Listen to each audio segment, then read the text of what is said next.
성령님과 예배, 하나님이 주시는 새로운 계시가 풀어지는 시간이 되어주길 바랍니다. 굉장히 어려울 수 있고 어떻게 쉬울 수 있는데 이것이 정말 우리에게 엄청난 새로운 문이 열려지는 그런 기회가 또 그런 역사가 있기를 바랍니다. 요한복음 4장 20절에서 24절입니다. 먼저 말씀 읽겠습니다. 시작. 우리 조상들은 이 산에서 예배하였는데 당신들의 말은 예배할 곳이 예루살렘에 있다 하더이다. 예수께서 이르시되 여자여 내 말을 믿으라. 이 산에서도 말고 예루살렘에서도 말고 너희가 아버지께 예배할 때가 이르리라.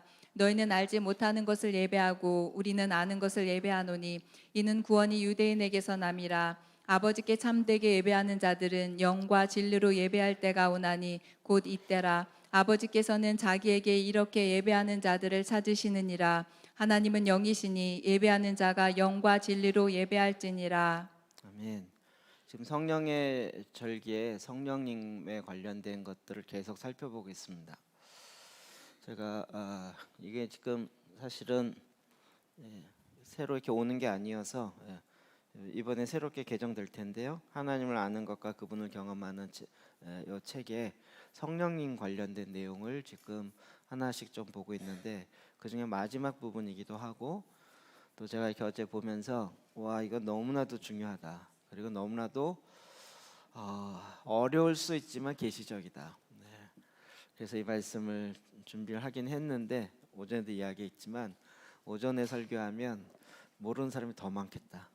그래서 그래도 모르는 사람이 덜한 오후 예배하자 쪽으로 바꿨습니다. 자, 이 말씀 우리가 너무나도 잘 알고 있는 말씀입니다. 영과 진리로 예배하는 것에 대해서 이 C가 뭐냐면 Early Church, 초대교회 네 글자인데 너무 기니까 넘어가더라고요. 그래서 어떻게 줄여야 되나 이러다 그냥 알파벳 앞글자만 초대교회의 이해. 이게 제 이만 박사한테 배운 거예요. PPT에 EC 이렇게 해서 와서 이게 뭐지? 그리고 뭐의 약자지? 한참 고민하다가 보니까 얼리 처치 초대교회의 약자더라고요. 초대교회는 예배에 대한 새로운 그러니까 구약에 있었던 것을 예수 그리스도를 중심으로 다시 새롭게 다 재정립해야 될 숙제처럼 놓여 있었던 거죠. 근데 굉장히 중요한 게 성전이고 또 그 성전 안에서 드려진 예배잖아요. 그러니까 요한복음 4장의 예배에 대해서 기록이 됐던 건 그냥 사마리아 여인이 우연찮게 질문했고 거기에 대해서 예수님 대답했고 뭐 사마리아에 이렇게 복음이 증거됐다 이 의미도 있지만 거기다 뭐가 들어가요? 예배에 대한 것이 들어가는 거죠. 초대교회 예배가 어떻게 해야 되는가 이것을 풀어놓는 굉장히 중요한 사건이 되는 거예요. 그래서 초대교회는 이 사마리아 여인을 굉장히 신령한 영적인 사람으로 보고 있어요. 자, 그의 질문이 어디서 예배해야 됩니까? 이거였죠. 거기에 대해서 23절에 이렇게 얘기합니다. 다시 읽읍시다. 시작. 아버지께 참되게 예배하는 자들은 영과 진리로 예배할 때가 오나니 곧 이때라. 아버지께서는 자기에게 이렇게 예배하는 자들을 찾으시느니라. 네. 참되게 예배하는 자들. 한 아버지께 참되게 예배하는 자들은 이거 뭐죠? 진정한 예배, 온전한 예배. 그렇게 하나님께 예배를 드리는 자들은 영과 진리로 드려지는 예배라는 거예요. 전제가 쫙 깔려 있죠. 예배는 어떤 다른 요소를 다 내려놓고 음악적인 요소라든지 뭐 어쩌고저쩌고 이런 거 다 내려놓고 예배에 있어서 가장 중요한 것은 영과 진리로 드려지는 예배.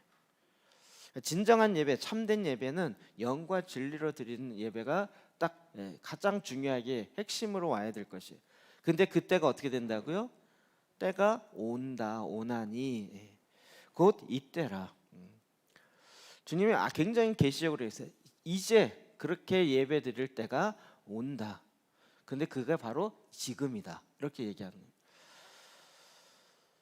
그러니까 초대교회 이 말씀이 풀어지면서 지금이야? 그럼 우리가 지금 그렇게 하고 있다는 얘기네? 이렇게 풀어지겠죠. 아버지께서는 자기에게 이렇게 예배하는 자, 이렇게가 뭘까요? 영과 진리로 예배하는 자를 아버지도 찾으시는 거죠. 예배 전제 자체가 영과 진리로 드려진 예배인데 이 온전한 예배를 드릴 수 있는 그 때가 오는데 바로 이때라는 거예요. 그러니까 지금 그렇게 예배하는 자를 주님은 찾으신다는 거예요. 왜 그렇습니까? 하나님은 영이시기 때문에 진정한 예배는 영과 진리로 드려지는 예배가 전제로 너무나도 중요하게 다가오는 것입니다. 자, 이런 면에서 하나님을 예배하는 자를 찾으신다. 예배가 그냥 예배 참석하는 자들을 찾으신다. 이런 것일까요? 영과 진리로 하나님께 예배를 드린다. 이 말과 또 아버지께 예배한다라는 것 속에는 여러 가지 의미가 들어 있습니다. 그 중에 하나는 뭐냐면 하나님 아버지를 굉장히 친밀함으로 가까이 한다는 거죠. 야고보서 4장 8절이요. 시작. 하나님을 가까이 하라. 그리하면 너희를 가까이 하시리라. 죄인들아 손을 깨끗이 하라. 두 마음을 품은 자들아 마음을 성결하게 하라. 하나님과의 친밀함, 하나님과의 가까움. 자, 이런 질문이 그렇지만 여러분 하나님과의 친밀함이 전보다 더 가까워지셨나요? 지금 더 멀어지셨나요? 가까워지셨나요? 멀어지셨나요? 원래 관계가 없어서 잘 모르세요? 그건 아니라는 거 아시겠죠? 근데 하나님을 더 알고 싶고 하나님께 더 가까이 가고 싶고 하나님을 더 즐거워하고 이렇게 하나님께 가까이 가는 것 이 자체가 바로 예배겠죠. 그렇죠? 그냥 하나님 앞에 뭐 표현이 죄송한데 하나님을 잘 이렇게 기분 좋게 해서 선물을 받아내려고 그런 차원의 가까이 함이 아니겠죠. 정말 내 마음으로 내 인격으로 그분을 기뻐하고 즐거워하는 거죠. 느헤미야도 이렇게 얘기합니다. 8장 10절 시작. 느헤미야가 또 그들에게 이르기를 너희는 가서 살진 것을 먹고 단 것을 마시되 준비하지 못한 자에게는 나누어 주라. 이날은 우리 주의 성일이니 근심하지 말라. 여호와로 인하여 기뻐하는 것이 너희의 힘이니라 하고. 여호와로 인하여 기뻐하는 것이 너희의 힘이다. 이 과연 뭘까요? 여호와로 인하여 너를 기뻐하는 거죠. 하나님이 주시는 선물을 기뻐하는 것이 아니라 하나님 그분 자체를 기뻐하는 거죠. 예배라는 것은 하나님을 가까이 하는 것이고 하나님을 기뻐하는 것이에요. 근데 이제 여기서 문제가 있는 것은 하나님은 어떤 분이세요? 하나님은 영이신 거예요. 영이신 하나님과 여러분 어떻게 가까워지셨나요? 영이신 하나님과 어떻게 친밀해지고 계신가요? 더 가까워지셨다 얘기했잖아요. 뭐가 어떻게 가까워졌고 어떻게 친밀해지셨나요? 뭐 하나도 안 들려요. 영이신 하나님이니까 예배하는 자는 반드시 하나님과 소통이 되려면 뭐가 있어야 돼요? 영이 있어야 되는 거죠. 영이 회복돼야 되고 그 하나님과 소통이 되는 차원의 영의 역사가 있어야 되는 거죠.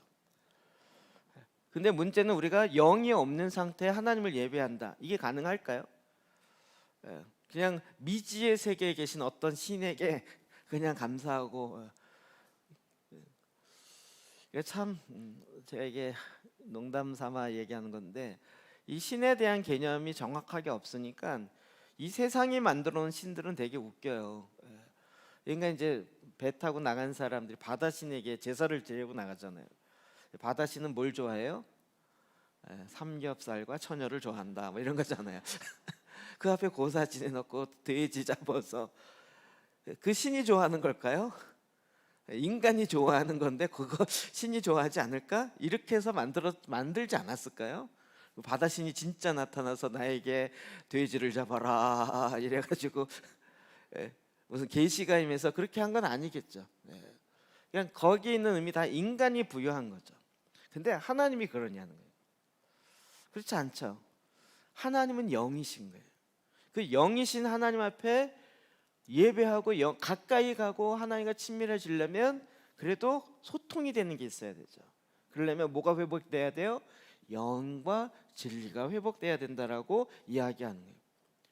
자, 구약에서의 예배라고 얘기하는 제사, 물론 하나님의 임재로 역사했던 많은 사건들이 있긴 합니다. 그러나 구약에서의 제사는 기본적으로 뭐였죠? 기본적으로 가서 동물의 제사를 드리고 나오는 것 대부분 이거죠. 구약에 우리식으로 했을까요? 구약의 제사를 우리처럼 이렇게 오늘날처럼 했을까요? 그러진 않았겠죠.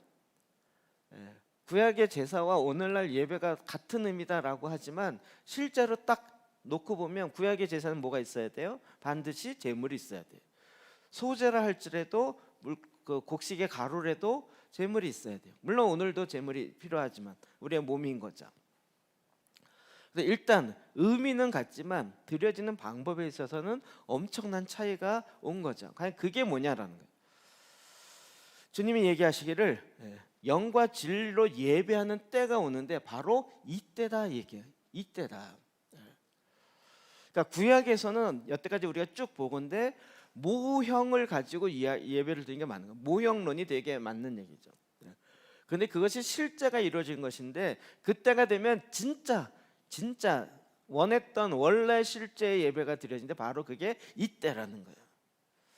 그러니까 지금 이걸 통해서 예수님께서 풀고자 하는 주님의 진짜 계시 같은 것들이 우리에게 너무나도 있는 거죠. 영과 진리로 예배한다는 건 과연 뭘까? 내 영이 아니면 성령님이 진리는 뭘까? 영과 진리로 예배한다 그랬을 때 과연 이게 뭘 의미하겠는가? 이걸 우리는 살펴봐야 돼요. 여기에 놀랍게도 성령께서 우리에게 역사하는 엄청난 비밀 중에 하나는 성육신의 비밀이 여기에 풀어지는 거죠. 요한복음 1장 14절 봅시다. 시작. 말씀이 육신이 되어 우리 가운데 거하심에 우리가 그의 영광을 보니 아버지의 독생자의 영광이요 은혜와 진리가 충만하더라. 아멘. 말씀이 육신이 되매 말씀이 뭘까요? 로고스였고 말씀이 예수 그리스도죠. 그 예수 그리스도가 육신이 되어서 우리 가운데 거하신다. 거하신다는 다 뭐라 그랬죠? 타버너클, 성막, 성전. 그러니까 지금 이걸 굳이 예수 그리스도의 신성과 인성으로 나눈다면 예수 그리스도의 신성한 그 로고스가 이 인성 가운데 거하는 육신 가운데 거하신다는 거예요. 그래서 그 신성한 것과 인성의 이 부분이 어디서 하나가 돼요? 예수 그리스도 안에서 하나가 되는 거예요. 하늘에 있는 신령한 것, 하늘에 있는 영광스러운 것이 그것을 받아낼 수 있는 거처가 없이 임할 수 있을까요? 조금 어렵다 그랬어요. 하나님의 빛이 태양빛 아니라 하나님의 빛이 이 땅에 비춰지면 그때는 어떻게 돼요? 심판이라 그랬죠.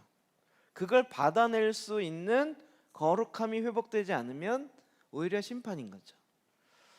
그러니까 지금 영과 진리라는 것은 하늘에 있는 하나님의 영광이 이 땅에 임하여서 그 영광과 그 이 땅 하늘의 영광과 이 땅의 영광이 소통이 되는 거죠.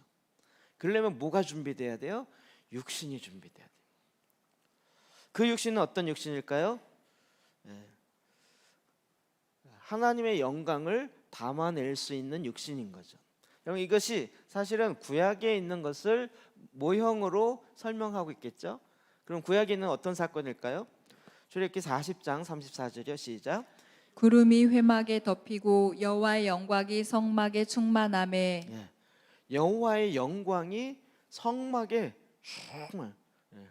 그러니까 그 구름이 뭐예요? 그 구름이 회막을 덮고 우리가 눈에 보이는 구름 덩덩덩일까요? 구름과 같은 거겠죠. 뭐가 임했어요? 하나님의 영광이 그 성막을 덮은 거죠. 그렇겠죠?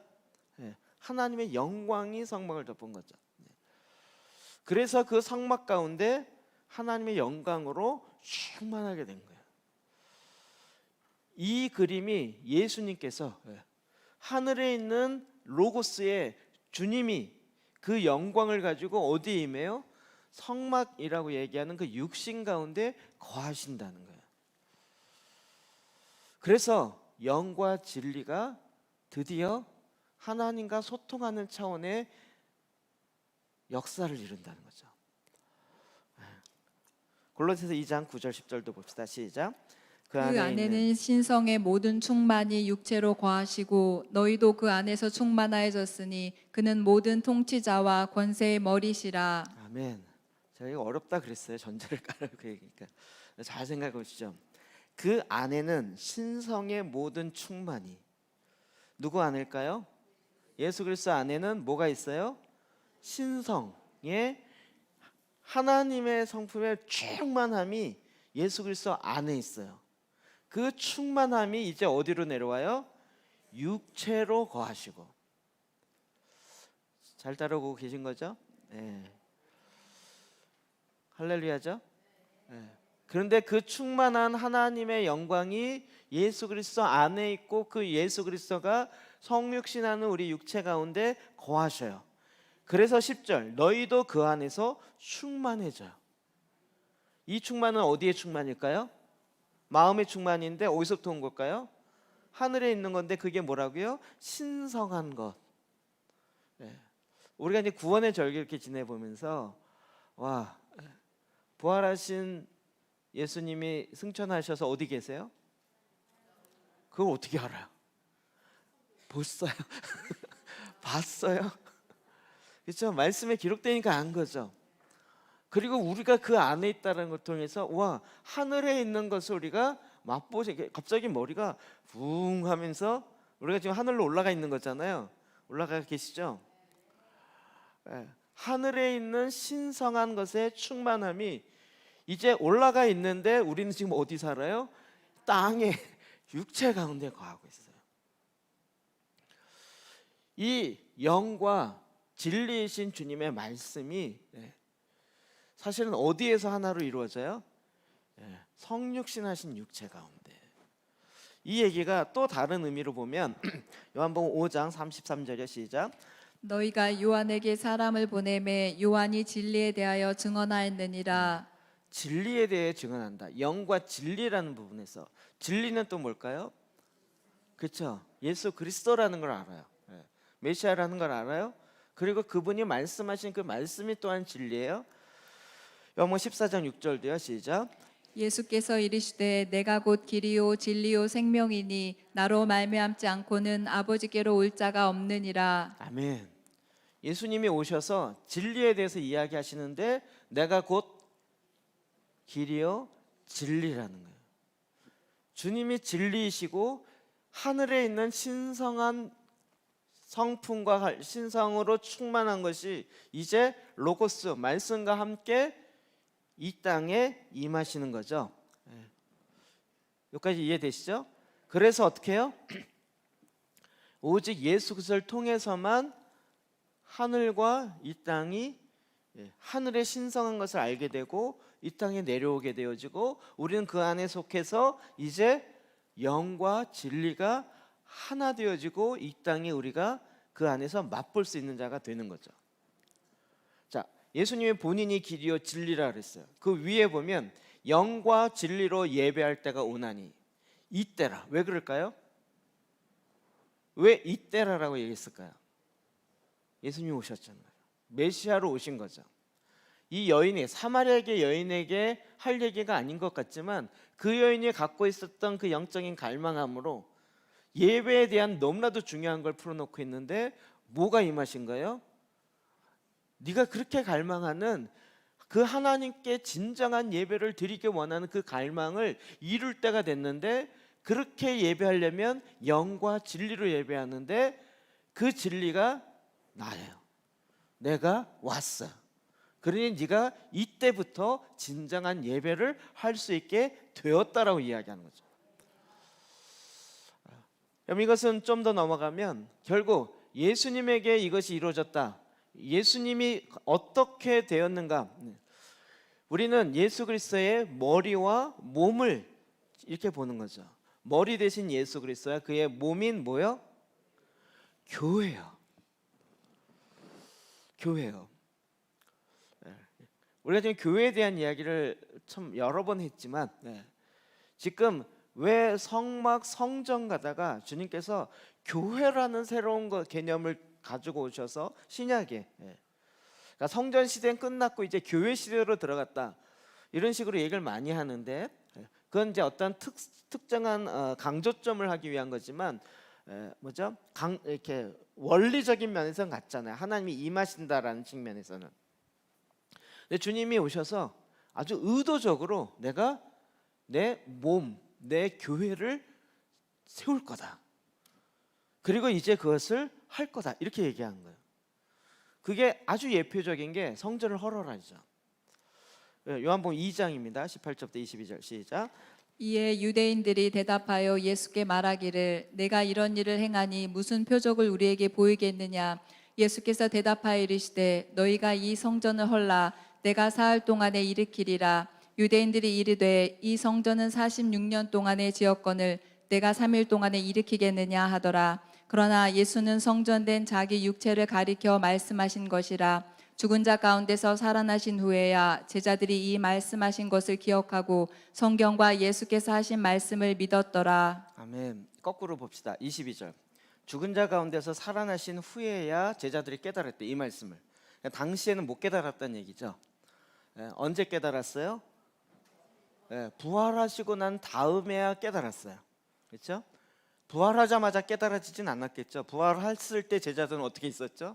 무서워서 숨어서 있었고, 예수님 부활한 거 나타나고 봤지만 그래도 또 어떻게 해요? 자기 고향으로 가서 고기 잡겠다 이러고 이랬겠죠. 그러니까 부활하시자마자가 아니라 사실은 부활하시고 난 이후에 제자들이 이게 뭔지를 깨달았다라고 얘기하고 있는 거죠. 굉장히 중요한 거예요. 뭘 깨달아요? 그게 21절이죠. 그러나 예수는 성전된 자기 육체를 가리켜 하신 말씀이라는 거예요. 그게 자기 예수 그리스도의 육체, 예수 그리스도의 몸을 가리켜서 하신 말씀이구나라는 것을 예수님이 부활 승천하시고 난 다음에 깨달았겠죠. 부활과 승천 사이에 깨달은 건 아니겠죠. 이렇게 보니까. 그러니까 제자들이 어마어마한 이 말씀이, 계시와 같은 이 말씀이 한창 지난 다음에 깨달았어요. 예수님이 이 성전을 헐어라, 내가 3일 만에 다시 일으키겠다. 이 얘기는 뭐였을까요? 주님의 성전이 뭐였어요? 하나님의 영광이 임하는 장소였거든요. 그런데 주님이 지금 하나님의 영광이 임하는 하나님의 경륜을 바꾸시는 거예요. 성전이 틀렸다는 얘기가 아니라 하나님의 영광, 하나님의 신성이 임할 수 있는 진짜 주님이 머릿속에 그려놓은 사람의 생각으로 도저히 나올 수 없는 그런 하나님의 신성이 거할 수 있는 거처를 예수님께서 내가 3일 만에 짓겠다 이렇게 얘기하신 거예요. 레벨이 완전 다른 거죠. 유대인이나 우리는 눈에 보이는 성전 생각하니까 이게 46년 걸렸다, 뭐 매덕 들었다, 뭐 이런 얘기하지만 예수님은 지금 뭘 얘기하시는 거예요? 하나님의 신성, 하늘에 있는 영광과 이것이 거할 수 있는 성막 성전을 이제 내가 새롭게 짓겠다는 거예요. 이게 오히려 옛날 것이 막 방해가 돼요. 이거 헐어라. 내가 진짜 원래 성막을 통해 제단과 성막과 성전을 통해서 원래 하고자 하는 것을 내가 이제 진짜 더 나은 것으로 짓겠다. 3일 만에 짓겠다. 이게 뭐였어요? 자기 육체. 육체는 뭘까요? 예수 그리스도의 머리 대신 그의 몸인 교회인 거죠. 그러니까 교회가 탄생했다는 것은 하나님의 거하는 거처가 탄생하는 거예요. 우리가 자꾸 이걸 구약적 성전 개념으로 이해하지 마시고 더 본질적인 측면에서 지금 이 교회 안에서, 그러니까 교회는 결국 뭐가 회복돼야 돼요? 하나님의 영과 진리가 회복되어서 여기서 뭐가 이루어져요? 예배가 이루어지는 거예요. 이건 쉽게 얘기하면 이게 결론이에요. 이해되시나요? 교회는, 진정한 예배는 어떤 예배냐? 하나님은 영이시기 때문에 영과 진리로 예배 드리는데, 영과 진리로 예배하려면 예배할 공간이 필요한 거죠. 예배할 장소요. 하나님의 영광이 임하여도 심판이 이루어지지 아니하고 그곳에 거하여서 하나님을 친밀하게 만나고 하나님과 더 기뻐하고 즐거워할 수 있는 그런 사람, 그런 마음이 필요한 거죠. 그래서 주님이 어디다가 교회를 져요? 우리의 마음에. 그래서 성경은 뭐라 그래요? 너희가 하나님의 성전이라고 얘기하는 것. 우리가 고린도전서 3장 16절도 많이 하지만 디모데전서 맞나? 고린도전서인 것 같은데 9장 16절 20절 봅시다. 시작.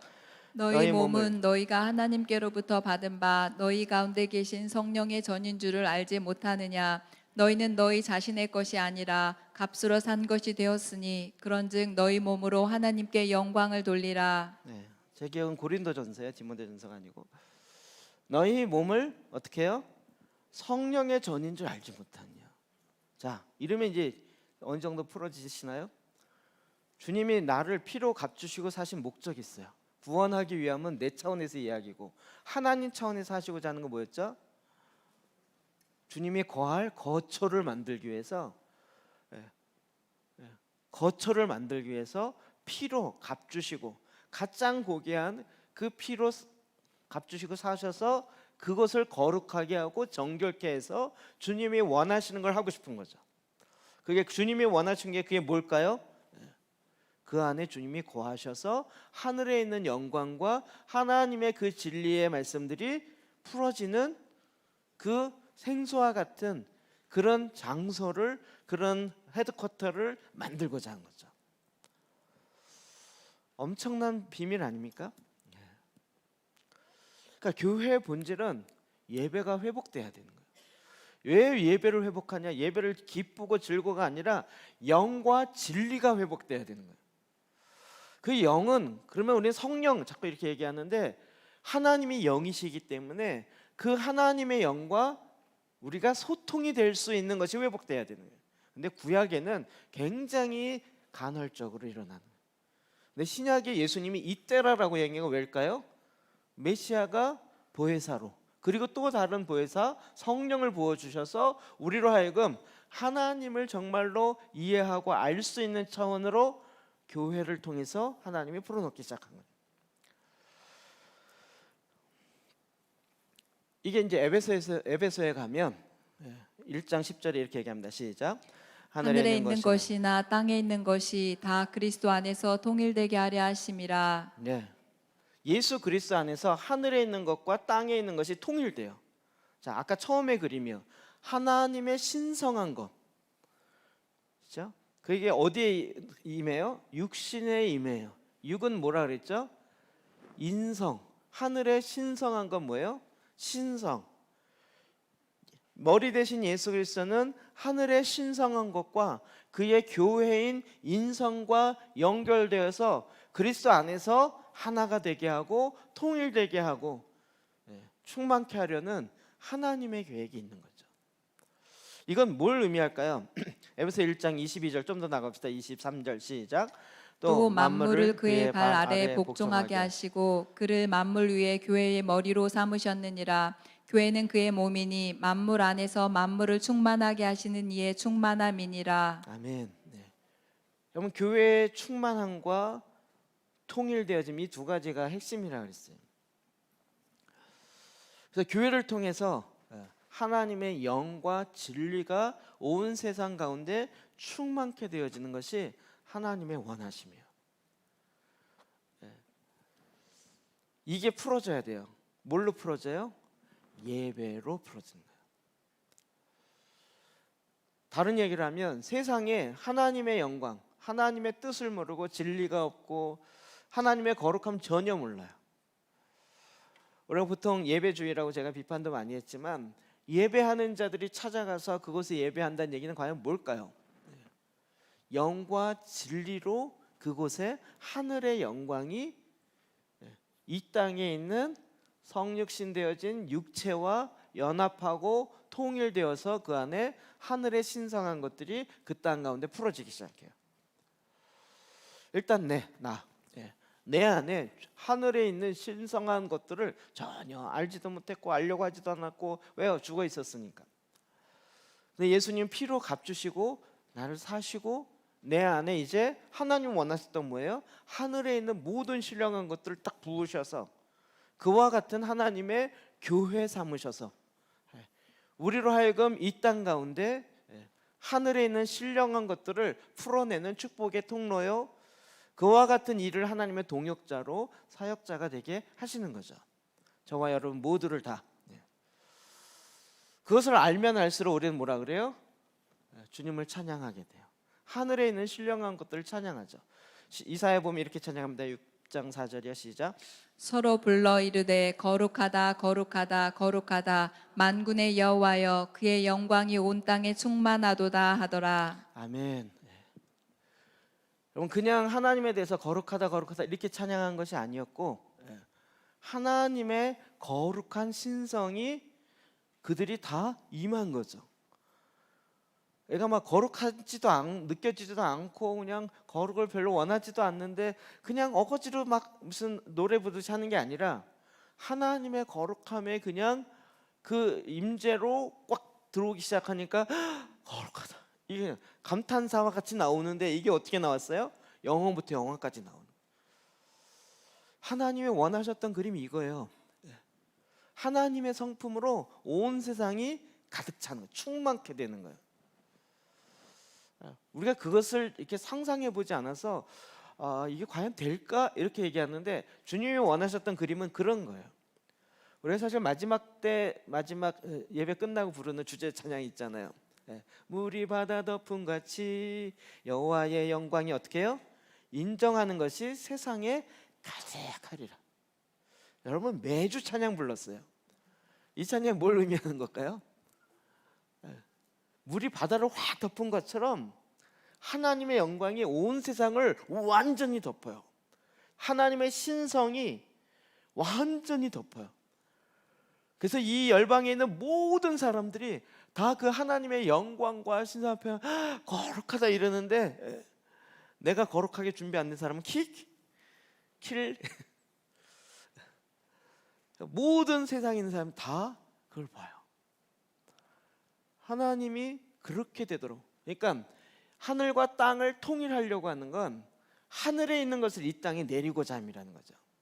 하늘에 있는 모든 신령한 것으로 이 땅도 가득 채워서 그렇게 그리스도 안에서 하나 되게 하려고 한다고. 계시록 4장 8절에 이렇게 얘기합니다. 시작. 네 생물은 각각 6날개를 가졌고 그 안과 주위에는 눈들이 가득하더라. 그들이 밤낮 쉬지 않고 이르기를 거룩하다 거룩하다 거룩하다 주 하나님 곧 전능하시니여 전에도 계셨고 이제도 계시고 장차 오실 이시라 하고. 아멘. 이사야에 있는 말씀을 그대로 하는 것 같아요. 그렇죠? 거룩하다 거룩하다 거룩하다. 이게 현재적인 거예요. 계속 거룩함이 계속 그 앞에 있는 천군과 천사들이 하나님의 그 거룩함 신성을 끊임없이 찬양할 수밖에 없어요. 그냥 속에서부터 나올 수밖에 없어요. 근데 이게 어떻게 된다고요? 주 하나님 곧 전능하신, 전에도 계시고 이제도 계시고 장차 오실 이시라. 그래서 이제는 온 세계가 하나님의 영광으로 가득 차서 모든 주님의 영광을 인정하는 자들이 주님을 찬양하는 거예요. 다른 말로 하면 하나님이 지구를 왜 만들었냐면 온 지구가 하나님의 교회가 되고자 하는 거예요. 여러분 창조주 하나님이 어떤 계획을 갖고 만들었을까요? 지구 가운데 몇 명 구원해내서 너는 천국 가서 편안하게 살고 얘네는 불못에 넣어. 그거 하려고 지구를 만들었을까요? 그렇지 않겠죠? 하늘에 있는 하나님의 신성으로 가득 차 있는 이것을 함께 이룰 수 있는 인간을 만들고 그 안에 하늘, 그래서 인간만이 영이 있는 거예요. 인간만이. 동물에는 영이 없잖아요. 그래서 인간이 하늘과 땅을 예수 그리스도 안에서 통일된 것처럼 우리는 그 예수 그리스도 안에 있어서 우리의 영으로 하나님의 영과 하나님의 영을 받기 시작하는 거잖아요. 여기서부터 하나님을 알면서 거룩하다 거룩하다 이게 예배가 된다는 거예요. 그래서 또 채워져요. 또 채워지고. 그러니까 교회는 그냥 예배를 끊임없이 드려야 돼 이게 아니라 하나님의 하늘에 신령한 것들로 계속 부어지는 통로가 되는 거죠. 그때가 되었는데 이때라. 오늘날 교회가 회복되어지고 예배가 회복되어진다는 게 과연 뭘 의미할까? 저와 여러분이 그리스도의 성전으로, 교회로 회복되어진다. 이게 과연 뭘 의미할까? 우리는 그냥 부흥 이야기를 할 때가 많아요. 사람이 믿는 사람 많아지고, 부흥 정도가 아니라 지구의 모든 공간 다 하나님의 영광으로 가득 차는 거예요. 물이 바다를 덮은 같이 하나님의 영광으로 완전하게 그렇게 될 거예요. 주님이 오셔서 그렇게 하시겠다고 하셨고, 하나님은 그렇게 천지를 창조하신 목적이 그거기 때문에 그거를 이룰 수밖에 없는 전지전능하신 하나님이신 거예요. 그 일에 우리를 하나님의 집이요 동역자 삼으셔서 그 일의 완성을 향해서 지금 나가게 하신 거예요. 이때가 오는데 곧 이제부터다. 예수님이 오셔서 이제부터다. 그러니까 우리가 하나님을 기뻐하고 가까이 예배할수록 뭐가 풀어져요? 하늘에 있는 신령한 것들이 우리에게 오기 시작해요. 제가 교회를 이렇게 보기도 처음이에요. 교회가 이렇게 풀어진대요. 자꾸 우리는 이게 사고적인 영향을 받아서인지 교회 따로, 예배 따로, 영 따로, 진리 따로. 그래서 각각 있는데 다 좋은데 이게 어떻게 꿰지는지를 몰랐어요, 저도. 이 말씀을 준비하면서 그렇구나. 예배가 풀어진다는 얘기는 내 안에 하나님의 신령한 것들이 나를 통해서 이게 풀어지기 시작해요. 거룩하다. 내 안에서부터 솟아져 나와서 고백이 되어지고 그 거룩함을 실제로 맛보는 거, 그리고 그 하나님의 영광이 이제 온 세상 가운데 비춰지기 시작하는 거예요.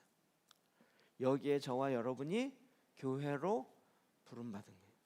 너희들은 하나님의 집이요 밭이요, 하나님과 함께 일하는 동역자가 된 거예요. 우리 상상도 못했던 거죠. 근데 하나님은 이와 같은 일을 행하기를 원하세요. 그 정도 하고 싶으시니까 예수의 피로 값주시고 사시지 않았을까요? 예수님의 피의 값보다 더 엄청난 것을 하고 싶으시니까 이렇게 하셨겠죠. 적어도. 그러니까 거기에 우리의 구원은 기본적으로 들어가겠죠. 이것도 엄청난 거지만 거기에 주님은 계속 지금 이 일을 원하시는 거예요. 그래서 우리가 가는 곳마다 그냥 찬송 부르고 기도하고 설교하고 그런 차원의 예배를 떠나서 영과 진리로 예배하는 자들, 하나님을 가까이 하는 것, 하나님을 즐거워하는 것.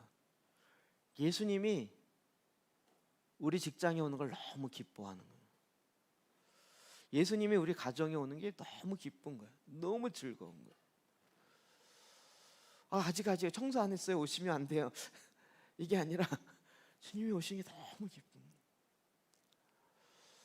거예요. 주님이 우리 대한민국에 오시는 게 너무 기쁜 거예요. 이런 좀 멀리 있는 건 좀 기뻐할 만하죠. 그래도 한국에 어딘가 오시겠지, 청와대로 오시든지 그러면 좋아하게 이렇게.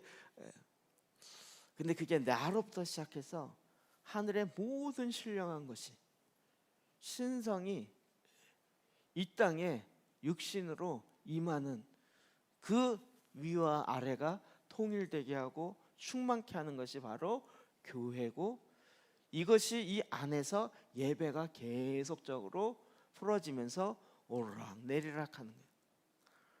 그래서 야곱이 깨달은 것처럼 여기가 하나님의 집이요 하늘의 문이구나라는 것을 깜짝 깨달은 거예요. 일어나자마자 두렵고 떨림으로 돌을 모아놓고 제단을 세우는 거죠. 제가 보기에 제정신으로 하지 않았을 것 같아요. 굉장히 신령한 꿈이었기 때문에 여기가 하나님의 집이로구나. 베델. 그 하나님 앞에 내가 뭐 할 수 있을까? 그가 할 수 있는 최대가 바로 언약의 돌을 쌓고 제단을 세우는 거였죠. 제가 구원의 절기와 성령님이 일하시는 걸 이렇게 보면서 지금 가면 갈수록 너무 놀랍게 우리가 생각하는 것에 엄청난 거를 자꾸 지금 하늘에 있는 얘기를 하시니까 이게 도대체 날 보고 어떡하란 얘기야. 너무 먼 얘기인 것 같이 느껴질 수 있는 것 같지만 계속 지금 우리의 얘기로 풀어드린 거잖아요. 예배하는 거예요. 사람을 즐겁게 하기 위한 예배가 아니라 하나님에 대한 하늘의 것이 내게 임하셔서 그것을 있는 그대로 고백하고 있는 그대로 찬양하고 있는 그대로 나아가는. 예수님은 바로 오셔서 내가 내 교회를 짓겠다, 교회를 만들겠다는 걸 떠나서 성전을 헐어라, 내가 3일 만에 내가 만날 수 있고 하늘과 땅을 이 땅에 통일하려고 하는 그 교회를 내가 짓겠다. 그리고 주님은 그것을 만드셨죠. 그리고 이제 교회를 통하여 그와 같은 일들을 온 열방 가운데 끝까지 이루게 하신 거죠. 네. 그리고 제가 보기에는 대한민국 이제 마지막 주자로 이와 같은 일들을 깨달아서 달려가게 한 거죠. 달려가게 한 거죠.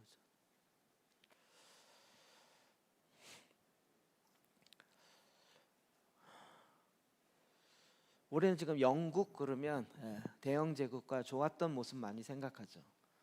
그 전에 영국은 뭐였죠? 바이킹의 나라. 좋게 얘기해서 바이킹이지 뭐죠? 해적. 영국 해적대들이었어요. 그런데 그들에게 주님의 복음이 들어가고 주의 생명이 들어가고 주의 말씀이 들어가니까 해적대들이 우리가 전 세계를 바다를 다니면서 맨날 훔쳐먹고 뺏어먹고 이런 건 줄 알았더니 하나님의 이런 계획들이 영국에 풀어지기 시작해요. 그리고 이제는 대영 제국을 통해 전 세계를 제패하자 이런 줄 알았더니 거기 가서 나쁜 짓도 많이 했지만 결국 하나님의 계획하심들이 이런 것들이 점점 풀어졌겠죠.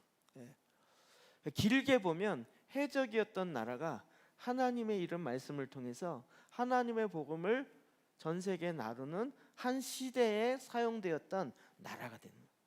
지금은 영국이 굉장히 많이 죽었지만 그래도 선교단체 본부들은 영국에 그래도 많아요. 아직 거기서부터 시작한 게 많기 때문에. 그 다음에 그렇게 일했던 나라가 어디죠? 미국이요.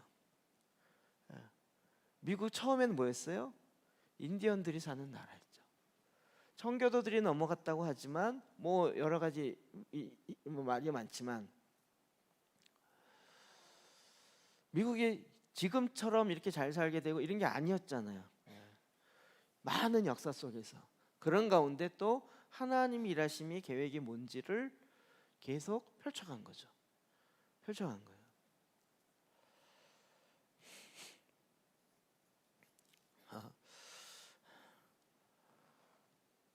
자, 이 얘기 왜 할까요? 대한민국이야. 옛날에 뭐였어요? 5천 년 동안 언더우드의 기도 편지 유명한데 이해되시나요? 부활절 아침에 그가 쓴 본국에 쓰면서 썼던 기도 편지. 이 부활의 아침 주님이 부활하셨지만 도대체 소망이 보이지 않아요. 남자들은 다 무기력하고 맨날 도박하고 할 일이 없어서 그럼 뭔가 좀 글 좀 알려주려 그러면 눈알 빼간다 그리고 서양 귀신이 눈알 빼간다 그리고 여자들에게도 알려주려 그러니까 여자도 인신매매로 뭐 잡아간다 그리고 이 조선 땅에 소망이 보이지 않습니다. 부활의 아침에 주님의 부활의 역사를 이 조선 땅에 허락해 이러면서 기도 편지 끝나요. 그럼 이게 언제였어요? 120년 전 얘기예요. 대한민국 그랬단 말이에요. 거기서 지금 온 거는 기적 중에 기적이죠. 이게 기적이라면 앞으로는 어떻게 될까요? 우리가 어떻게 하느냐에 따라서 계속 가느냐 떨어지느냐 갈 수 있는 거죠. 우리의 반응과 선택이 작용하겠죠. 그동안 우리가 그냥 쫓아만 가던 것에서 이제는 하나님의 일하심을 이 땅 가운데 담대함으로 풀어내기 시작하는 거죠. 여기에 저와 여러분이 지금 같이 가고 있는 거예요. 새롭게 깨달으는 그 계시의 말씀들을 이 땅에 풀어내기 시작하는 거죠. 풀어내기 시작해. 마지막 때를 완성할 수 있는 그 과업을 이루어갈 수 있는 마지막 때 쓰임 받는 5시에 부름 받은 게 아니라 5시 50분에 부름 받은 나라로서 그 마지막 기회를 놓치지 않고 하나님의 이 뜻을 이루십시오 라고 나아가는 저와 여러분 되기를 바랍니다. 이 계시가 성령을 통해서 영과 진리로 예배하는 그 실제가 이때 풀어져서 하나님의 역사를 이루어 가시길 바랍니다. 우리 청년들 보면서 진짜 제가 너무 부럽거든요. 우리 청년들 안에 지금 약간 이상한 기류가 있는데 무슨 기냐면 서로 예배 인도하고 싶어가지고 서로 제가 듣기로는 설교도 리더들 제가 없을 때 했더니 서로 자기네가 설교하고 싶어갖고 자기네들이 이런 기적이 일어나더라고요. 우리 시대는 뭐 저는 음악 콩나물 대가리 몰라요. 근데 애들이 많고 저 밑에서 하는 게 이제 약간 무대가 작았나 봐요. 이제 빨리 본당을 차지하고 싶어하는 본 무대에 올라가고 싶어하는 저희 청년 때는 생각도 못했어요. 근데 그냥 하고요. 보고 분명히 하나님 일하십니다. 내 때 생각하지 못했던 거라 할지라도 주님은 하나님의 경륜을 이루어 가실 것입니다. 진정한 예배, 하나님의 하늘에 있는 신령한 것들이 풀어지기 시작할 때 우리 안에 하늘과 땅이 통일되어 진정한 예배를 통하여서 하늘의 것으로 충만케 되어지는 만물을 충만케 하신 이의 충만이 이루어질 것입니다. 성령께서 이 일을 이루어 가시는 거예요. 그래서 성령께서 예배를 부르시고 성령께서 영과 진리를 풀어내시고 우리를 그렇게 이끌어 가십니다. 기도하십시다.